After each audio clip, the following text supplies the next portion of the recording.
తెలుగువారి పెళ్ళి ఇలవైకుంఠమే మళ్ళీ సంప్రదాయమే సౌందర్యంగా సాగుతున్న పెళ్ళి ఇది తెలుగువారి పెళ్ళి.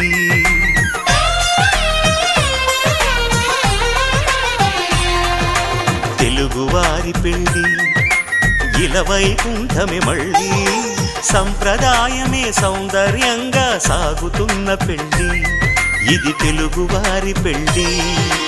ఒకరికి ఒకరని అనుకుంటే అదే నిశ్చితార్థం, ఆ నిర్ణయానికి తలవంచడమే పెళ్ళి అంతరార్థం.